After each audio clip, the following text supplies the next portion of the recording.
अकेला मुस्लिम आतंकवादियों के आगे सीना तान के खड़ा रहा। एक अकेला मुस्लिम हजारों संख्या में जुटे पर्यटकों की जानें बचाई। जहां देश में वक्फ कानून पर सुप्रीम कोर्ट को सरकार ने कटघरे में खड़ा किया। वक्फ कानून पर देश में मुसलमानों का प्रोटेस्ट चल रहा है, सुप्रीम कोर्ट में सुनवाई चल रही है और इस बीच कश्मीर में इस तरह का हमला, वो भी नाम पूछकर, धर्म पूछकर, हिंदुओं को चुन चुन के मौत के घाट उतारना शर्मनाक है। लेकिन आपदा में अवसर ढूंढना तो कोई मोदी जी से और उनकी आईटी सेल से सीखे। आईटी सेल ने एंटी मुस्लिम पोस्ट से ट्विटर फीड को भर दिया। इस बात में कोई दौराय नहीं है कि हिंदुओं को चुन चुन करके मारा गया, टारगेट किलिंग को अंजाम दिया गया है पहलगाम वैली में। मारने वाले इस्लामिक टेरर ऑर्गेनाइजेशन के आतंकवादी है। जब बार बार कहा जा रहा है कि मारने वाला मुसलमान है, मुसलमानों को औकात दिखाने की बातें कही जा रही है, जब बीजेपी के ट्विटर हैंडल से इस तरह के पोस्ट शेयर किए जा रहे हैं। क्या आपको पता है, मारने वाले भी मुसलमान थे तो बचाने वाला भी मुसलमान था। AK-47 से जब आधे घंटे तक गोलियां चली, जब सेना भी मौके पर नहीं पहुंच पाई, तब सैयद हुसैन शाह हिंदू पर्यटकों को बचाने के लिए आतंकवादियों के आगे सीना तान के खड़ा हो गया। आतंकवादियों से अकेला भिड़ा, राइफल छीनी। कश्मीरी घोड़ा चालक ने सैकड़ों लोगों की जानें बचाई। जम्मू कश्मीर के पहलगांव के बैसरन में मंगलवार को जब आतंकियों ने पर्यटकों से धर्म पूछकर उनका कत्ल शुरू किया, तो सैयद हुसैन शाह सहन नहीं कर पाए। करता भी कैसे दोस्तों, वो कश्मीरियत और कश्मीर की मेहमान नवाजी की परंपरा की घुट्टी पी करके पला बड़ा था। वो देश विदेश से पहलगांव आने वाले, कश्मीर आने वाले पर्यटकों को अपने घोड़े पर बिठा करके सैर कराता था, रोजी रोटी कमाता था उसी से। चश्मदीदों ने बताया कि जब आतंकियों ने हमला किया तो शाह जो है, सैयद शाह जो है, वो वहां पर सीना तान कर खड़े नजर आए। वो वहां पर मौजूद थे। उसने आतंकियों को रोकते हुए कहा कि वो ऐसा ना करे, वो मासूम है, पर्यटक मासूम है, ये कश्मीरियों के मेहमान हैं, इससे कोई फर्क नहीं पड़ता कि इनका मजहब क्या है। लेकिन आतंकियों ने उसे धक्का मार के वहां से भगाने की कोशिश की।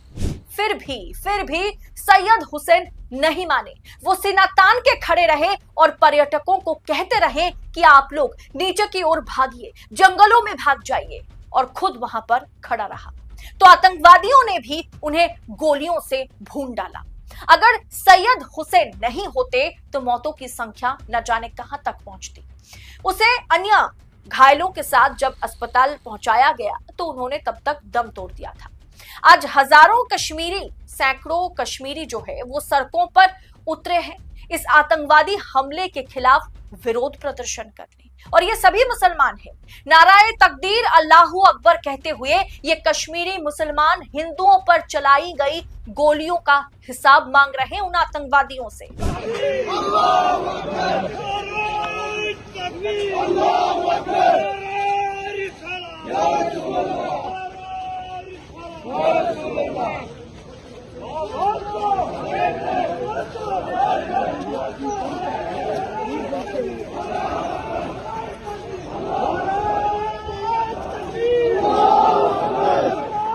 आतंक के खिलाफ कश्मीर जहां बंद रहा आज पूरा दिन, मस्जिदों से हमले की निंदा की गई। माइक्रोफोन में कश्मीरी मुसलमान ये कहते हुए नजर आए कि सिर हमारा शर्म से आज झुक गया है।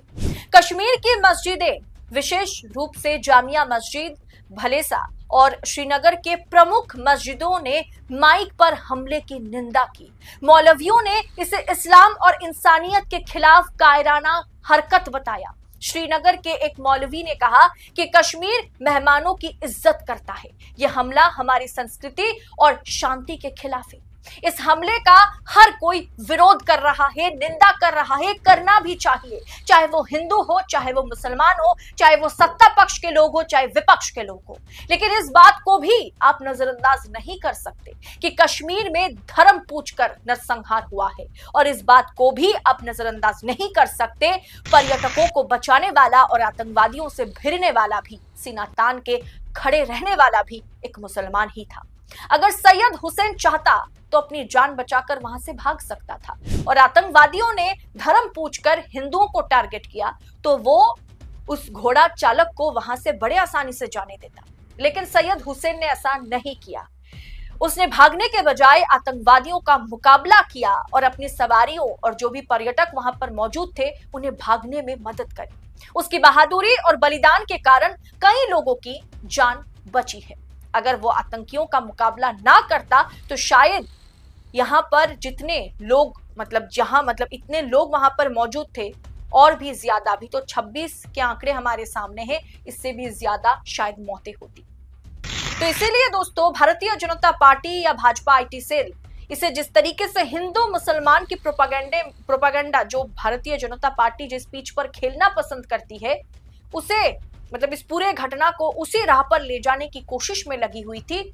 ये उदाहरण और वाकई ये एक आप कह सकते हैं कि सैयद हुसैन शाह का ये बलिदान एक तरीके से हिंदू मुसलमान के ऊपर उठ के इंसानियत है। यानी एक तरीके से भारतीय जनता पार्टी जो राजनीति करने की कोशिश में लगी हुई थी उस पर एक जोर का तमाचा अंधभक्तों को गाल पर पड़ गया है। सैयद हुसैन शाह की ये खबर बाहर आने के बाद दुम दबा करके भाजपाई जो है सोशल मीडिया से भागने लगे। दोस्तों मैं आपसे अपील करूंगी कि जितना ज्यादा हो सके इस वीडियो को आगे फॉरवर्ड करें ताकि सरकार की जवाबदेही, क्योंकि इसकी जवाबदेही सरकार की है, जिम्मेदारी सरकार की है। इंटेलिजेंस ब्यूरो और तमाम जांच एजेंसियां, खुफिया एजेंसियां जो इस पर काम करती है, जिनका काम ही इस तरह के हमले को रोकना है, सवाल आज उनसे पूछा जाना चाहिए। खास करके सरकार से जो ये दावा करती है अब कश्मीर में कोई भी हमला, कोई भी आप कह सकते हैं कि एक्टिविटी, मिलिटेंट मूवमेंट नहीं होता है, सवाल उनसे पूछा जाएगा। और हाँ, उन कश्मीरियों से भी सवाल पूछा जाएगा जो कश्मीर में रहकर आजाद भारत का हिस्सा होने के बावजूद कश्मीर में रहकर भी जो पाकिस्तान के समर्थन में वहां की जिहादियों या वहां के आतंकवादियों का कश्मीर में रहकर समर्थन करते हैं, सवाल उनसे भी पूछा जाएगा। फिलहाल दोस्तों इस पूरे विषय को आप किस अंदाज में देख रहे हैं, कमेंट कर अपनी राय हमारे साथ साझा जरूर करें। सैयद हुसैन शाह पर आपकी राय क्या है, कमेंट बॉक्स में लिखिएगा। फिलहाल दीजिए इजाजत, इस रिपोर्ट में इतना ही। जल्द होगी मुलाकात। बहुत बहुत शुक्रिया आपका। जय हिंद, जय भारत।